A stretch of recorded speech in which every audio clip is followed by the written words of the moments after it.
தேவனுக்கு பயந்து அவர் கற்பனைகளை கை கொள்வதுதான் மனுஷனுடைய முழு கடமை. ஏங்க இப்போ போய் கீழ்ப்படிதல் பற்றி பேசுறீங்க? தேவனுடைய வாக்கு தத்தங்களை தான் நம்ம பார்க்கணும். உங்க சீரீஸ் பேர் அதுதானே, தேவனுடைய வாக்கு தத்தங்களை நம்பி வாழ்வது. அப்ப இப்ப என்னத்தங்க கீழ்ப்படிகள் பேசிட்டு இருக்கீங்க? சம்பந்தம் இல்லாத பேசுறீங்கன்னு ஒருவேளை நீங்க நினைக்கலாம். ரொம்பவே சம்பந்தம் இருக்குல்ல. நம்ம வாசித்த பல வாக்கு தத்தங்கள்ல ஒரு முக்கியமான கண்டிஷன் வந்து கர்த்தருக்கு பயந்திருப்பது. அது வந்து உள்ளத்தினுடைய ஒரு ஆட்டிடியூட். அதாவது it's attitude, posture of the heart. உள்ளம் வந்து கர்த்தரை அணுகும் போது ஒரு விதமாய் அணுக வேண்டும். ஒரு தவறான நடுக்கத்துடன் அணுகக்கூடாது. அதே நேரத்தில் ஒரு ஆழம் இல்லாத ஒரு சந்தோஷமும் இருக்கக்கூடாது. நடுக்கத்துடனே களி கூறுங்கள். கடவுளிடத்தில் அணுகும் போது சும்மா லேஸ்ல அணுக முடியாது. அதே நேரத்தில் ஐயோ என்ன ஏதோ அடிச்சிருவாரா உதச்சிருவாரான்னு அணுக முடியாது. இல்லை, ஆண்டவரா இயேசு அணுகும் போது ஒரு பக்கம் வந்து ஒரு நடுக்கம் இருக்கு, இன்னொரு பக்கம் ஒரு சந்தோஷம் இருக்கு. ரெண்டுமே கலந்து இருக்குது.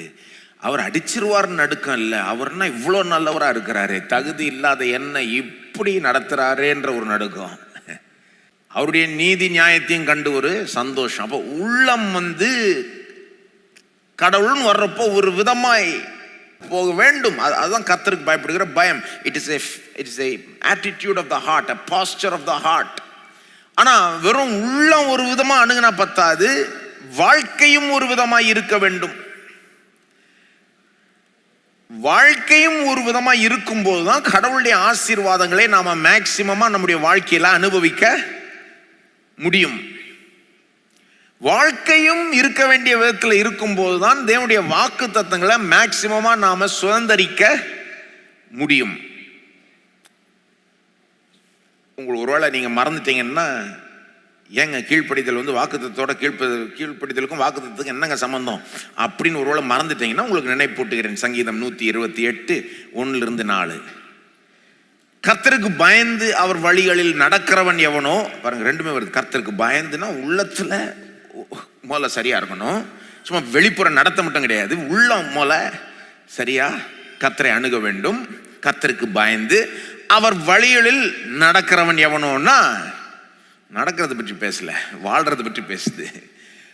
அவர் சொன்ன விதத்தில், அவருக்கு பிரியமான விதத்தில், கர்த்தருக்கு பயப்படுதலோட சம்பந்தப்பட்ட அந்த விதத்தில் வாழ்றவன், அவர் வழிகளில் நடக்கிறவன் எவனோ அவன் பாக்கியவான்.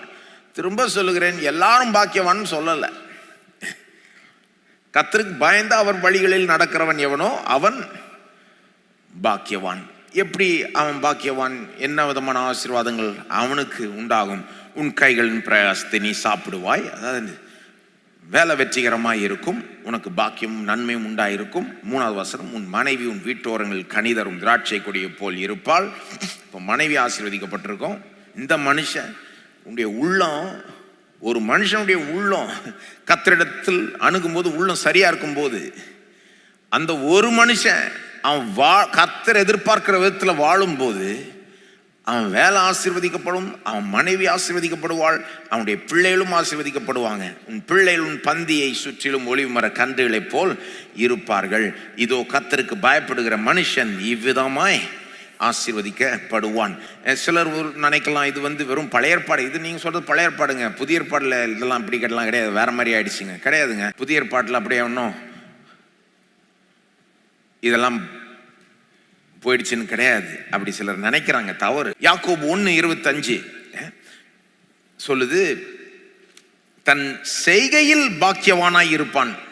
அதாவது சுயாதீன பிரமாணமாகிய பூரண பிரமாணத்தை உற்று பார்த்து அதிலே நிலைத்திருக்கிறவனே கேட்கிறதை மறக்கிறவனாய் இராமல் அதற்கேற்ற கிரியை செய்கிறவனாய் இருந்து தன் செய்கையில் பாக்கியவானாய் இருப்பான். கேட்டு போற ஆள் மட்டும் கிடையாது, கேட்டுட்டு அதன்படி செய்கிறவன் செய்கையில் பாக்கியவானாய் இருப்பான். எல்லாம் சொல்லுங்க, செய்கையில் பாக்கியவான். அப்படின்னா வரும் கேட்கையில் பாக்கியவான் இல்லை, செய்கையில் பாக்கியவான். இப்போ இந்த மாதிரி நிறைய வசனம் நான் சொல்லலாம். அப்போ பாயிண்ட் என்னன்னா, நாம தேவனுடைய வார்த்தை சொல்றதை செய்யறதுக்கும் நம்ம வாழ்க்கையில் கடவுளுடைய ஆசீர்வாதத்தை அனுபவிக்கிறதுக்கும் ஒரு சம்பந்தம் உண்டு.